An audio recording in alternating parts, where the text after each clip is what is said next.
বাংলাদেশের সর্বশেষ গুরুত্বপূর্ণ আপডেট সংবাদে আপনাকে স্বাগত। শুরুতেই সংবাদ শিরোনাম, পরে বিস্তারিত। শুরুতেই জানাবো, এবার ঢাকায় আসছেন ভারতের পররাষ্ট্র সচিব। প্রাধান্য পাবে যে সব ইস্যু। বিভিন্ন বিষয় আলোচনা করতে আগামী সপ্তাহে বাংলাদেশে আসতে পারেন ভারতের পররাষ্ট্র সচিব বিক্রম মিস্ত্রি। সবকিছু ঠিক থাকলে এটি হবে গত আগস্টে নোবেল বিজয়ী অর্থনীতিবিদ ডক্টর মোহাম্মদ ইউনূসের নেতৃত্বাধীন অন্তর্বর্তীকালীন সরকারের দায়িত্ব নেওয়ার পর ভারতীয় কোনো জ্যেষ্ঠ কর্মকর্তার প্রথম ঢাকা সফর। বিক্রম মিস্ত্রির সফরের বিষয়ে অবগত কয়েকটি সূত্রের বরাতে সব তথ্য জানিয়েছে ভারতীয় সংবাদ মাধ্যম দ্য হিন্দুস্তান টাইমস। এদিকে পালিয়ে যাওয়া ৭০০ আসামি এখনও পলাতক, কারা মহাপরিদর্শক। গত জুলাই আগস্টে বৈষম্যবিরোধী ছাত্র আন্দোলনে গণঅভ্যুত্থানের মুখে কারাগার থেকে পালানো বন্দীদের মধ্যে এখনও ৭০০ জন পলাতক রয়েছে। এর মধ্যে জঙ্গি সংশ্লিষ্ট মামলা ও শীর্ষ সন্ত্রাসীদের ৭০ ঝুঁকিপূর্ণ আসামিও পলাতক রয়েছেন। আজ রাজধানীর পুরান ঢাকার বকশীবাজার কারা অধিদপ্তরে আয়োজিত এক সংবাদ সম্মেলনে সাংবাদিকদের এক প্রশ্নের জবাবে সব তথ্য জানান কারা মহাপরিদর্শক মোহাম্মদ মোতাহার হোসেন। এদিকে বাংলাদেশ কঠিন সময় পার করছে বললেন প্রধান উপদেষ্টা।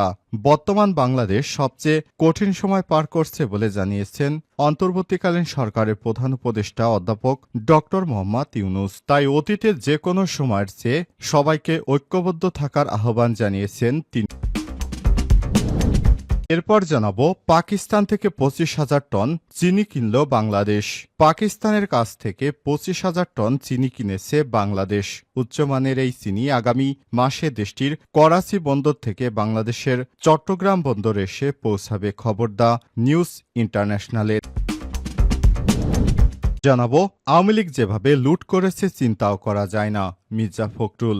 বিএনপির মহাসচিব মির্জা ফখরুল ইসলাম আলমগীর বলেছেন, কিভাবে আওয়ামী লীগ সরকার দেশের সম্পদ লুণ্ঠন করে বিদেশে পাচার করে দিয়েছে তা চিন্তাও করা যায় না। প্রতিবছর তারা $16 বিলিয়ন করে পাচার করেছে। নির্বাচনী ব্যবস্থা সহ দেশের সব প্রতিষ্ঠান আওয়ামী লীগ ধ্বংস করে দিয়েছে। এবং সর্বশেষ জানাবো, আওয়ামী লীগ নেতা জাহাঙ্গীর গ্রেপ্তার। বগুড়া সোনাতলা পৌরসভার সাবেক মেয়র ও বগুড়া জেলা আওয়ামী লীগের সাবেক সদস্য জাহাঙ্গীর আলম আকন্দ নান্নু ৬৫কে গ্রেপ্তার করেছে যৌথ বাহিনী। এ সময় তার কাছ থেকে দেশীয় অস্ত্র উদ্ধার করা হয়েছে। আজ মঙ্গলবার রাত ২টার দিকে সেনাবাহিনী ও পুলিশ যৌথ অভিযানে তাকে গ্রেপ্তার করা হয়। সোনাতলা থানার ভারপ্রাপ্ত কর্মকর্তা ওসি বিষয়টি নিশ্চিত করেছেন। প্রিয় দর্শক, এতক্ষণ শুনছিলেন সংবাদ শিরোনাম, এবারে বিস্তারিত। তবে তার আগে বন্ধুরা, অনুরোধ থাকবে সংবাদটিতে একটি লাইক দিন। এই চ্যানেলে আপনি নতুন হয়ে থাকলে আমাদের সংবাদটি দেখতে দেখতে চ্যানেলটি সাবস্ক্রাইব করে রাখুন। কমেন্ট করে বন্ধুরা আপনার মূল্যবান মতামত জানিয়ে দিন আপনি বিশ্বের কোন দেশ থেকে বা বাংলাদেশের কোন স্থান থেকে আমাদের সংবাদটি দেখছেন এবং শুনছেন। এবারে বিস্তারিত। এবার পাকিস্তান থেকে ২৫,০০০ টন চিনি কিনল বাংলাদেশ। পাকিস্তানের কাছ থেকে ২৫,০০০ টন চিনি কিনেছে বাংলাদেশ। উচ্চমানের এই চিনি আগামী মাসে দেশটির করাচি সমুদ্র বন্দর থেকে বাংলাদেশের চট্টগ্রাম বন্দর এসে পৌঁছাবে। খবর দ্য নিউজ ইন্টারন্যাশনালের। পাকিস্তানি কর্তৃপক্ষ বলছে, অনেক দশক পর ভ্রাতৃপ্রতিম বাংলাদেশ এত বিপুল পরিমাণ চিনি রপ্তানি করছে পাকিস্তান। এতদিন ভারত থেকে চিনি আমদানি করত বাংলাদেশ। সোমবার আন্তর্জাতিক বাজারে চিনির দাম টন প্রতি $৫৩০ পৌঁছেছে। এবছর প্রধানমন্ত্রী শেহবাজ শরীফের অনুমোদনে প্রায় ৬ লাখ টন চিনি বিক্রির অনুমোদন করেছে পাকিস্তান। এর মধ্যে ৭০,০০০ টনের মধ্যে এশিয়ার দেশগুলোতে পাঠানো হবে। থাইল্যান্ডে ৫০,০০০ টন চিনি ক্রয় করেছে। পাকিস্তানের চিনির ডিলারদের একজন কর্মকর্তা মাজিদ মালিক বলেছেন, উপসাগরীয় দেশ এবং আরব দেশ ও আফ্রিকার দেশও পাকিস্তান থেকে চিনি কেনার চুক্তি স্বাক্ষর করেছে। এই চিনি রপ্তানি থেকে পাকিস্তান $৪০০ থেকে $৫০০ মিলিয়ন আয় করবে। দেশটির প্রধান বৈদেশিক মুদ্রা অর্জনকারী খাতের একটি চিনি শিল্প। সোমবার ২ ডিসেম্বর থেকে পাকিস্তানের ৮০টি বেশি চিনি কল উৎপাদন শুরু করেছে। ঢাকায় আসতে পারেন ভারতের পররাষ্ট্র সচিব, প্রাধান্য পাবে যেসব ইস্যু। বিভিন্ন বিষয় আলোচনা করতে আগামী সপ্তাহে বাংলাদেশে আসতে পারেন ভারতের পররাষ্ট্র সচিব বিক্রম মিস্ত্রি।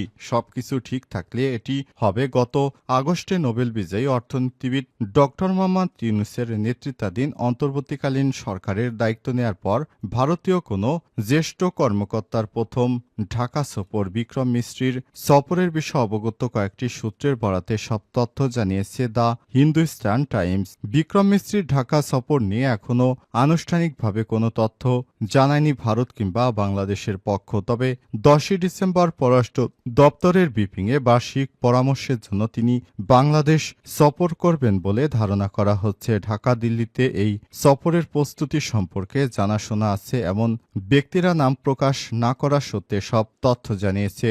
সংখ্যালঘু হিন্দুদের উপর কথিত হামলা এবং ইসকন নেতা চিন্ময় দাসকে গ্রেপ্তারের ঘটনা নিয়ে বাংলাদেশ ও ভারতের মধ্যে সম্পর্ক নজিরবিহীন চাপের মধ্যে রয়েছে। এসব ইস্যুতে প্রতিদিনই বাংলাদেশের সীমান্তবর্তী ভারতের কয়েকটি রাজ্যে বিক্ষোভ হচ্ছে। এই দেশের নেতারাও বিভিন্ন আপত্তিকর মন্তব্য ও প্রস্তাব করছেন। পরিস্থিতি গত সোমবার আগরতলায় বাংলাদেশের কনসুলেটে একটি বড় বিক্ষোভ থেকে হামলা করা হয়। এই ঘটনায় ক্ষুব্ধ প্রতিক্রিয়া দেখানো ছাড়া মঙ্গলবার ভারতীয় রাষ্ট্রদূত প্রণয় ভার্মাকে তলব করে বাংলাদেশ পররাষ্ট্র মন্ত্রণালয়। অবশ্যই ভারতীয় পররাষ্ট্র সচিবের এই সফরের সিদ্ধান্ত গত 23শে সেপ্টেম্বর নিউ ইয়র্কে জাতিসংঘের সাধারণ পরিষদের অধিবেশনে সাইডলাইনে ভারতের পররাষ্ট্রমন্ত্রী এস জয়শঙ্কর ও বাংলাদেশের পররাষ্ট্র উপদেষ্টা তৌহিদ হোসেনের মধ্যে একটি বৈঠক হয়েছিল। ছাত্র জনতার গণ অভ্যুত্থানের মুখে আগস্টের শেখ হাসিনার পদত্যাগ করার পর এটি ছিল ভারত ও বাংলাদেশের মধ্যে প্রথম উচ্চ পর্যায়ের যোগাযোগ। একটি সূত্র হিন্দুস্তান টাইমসকে বলেছে, বর্তমান পরিস্থিতি অনুযায়ী পররাষ্ট্র সচিব 10ই ডিসেম্বর বাংলাদেশ সফর করবেন। তবে সফর এখনও এক সপ্তাহ বাকি এবং সম্পর্কের বর্তমান অবস্থার কারণে কিভাবে পরিস্থিতি এগোয় তা দেখতে হবে। আওয়ামী লীগ যেভাবে লুটপাট করেছে সেটি চিন্তাও করা যায় না, মির্জা ফখরুল। বিএনপির মহাসচিব মির্জা ফখরুল ইসলাম আলমগীর বলেছেন, কিভাবে আওয়ামী লীগ সরকার দেশের সম্পদ লুটপাট করে বিদেশে পাচার করে দিয়েছে তা চিন্তাও করা যায় না। প্রতি বছর তারা 16 বিলিয়ন মার্কিন ডলার পাচার করেছে। নির্বাচনী ব্যবস্থা সহ দেশের সব প্রতিষ্ঠান আওয়ামী লীগ ধ্বংস করে দিয়েছে। বাংলাদেশের স্বাধীনতা সার্বভৌমত্বের প্রশ্নে দেশের সব রাজনৈতিক দলকে ঐক্যবদ্ধ হওয়ার আহ্বান জানিয়ে মির্জা ফখরুল ভারতের নানা আচরণের প্রসঙ্গ টেনে প্রশ্ন করেন, এটা কোন ধরনের বন্ধুত্ব? এটা কোন ধরনের প্রতিবেশী সুলভ আচরণ? সেটা আমার বোধগম্য নয়। আর যুক্তরাজ্যে ইস্ট লন্ডনে রয়্যাল রিয়েল এজেন্সি হলে আয়োজিত এক সমাবেশে প্রধান অতিথির বক্তব্যে বিএনপির মহাসচিব মির্জা ফখরুল ইসলাম আলমগীর এসব কথা বলেন।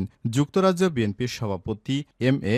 মালেকের সভাপতিত্বে সমাবেশ পরিচালনা করে যুক্তরাজ্য বিএনপির সাধারণ সম্পাদক কয়সর এম.এ. আহমেদ। এছাড়াও বিএনপির আন্তর্জাতিক বিষয়ক সম্পাদক ব্যারিস্টার নাসির উদ্দিন অসীম, নির্বাহী কমিটির সদস্য গিয়াসউদ্দিন আহমেদ, যুক্তরাজ্য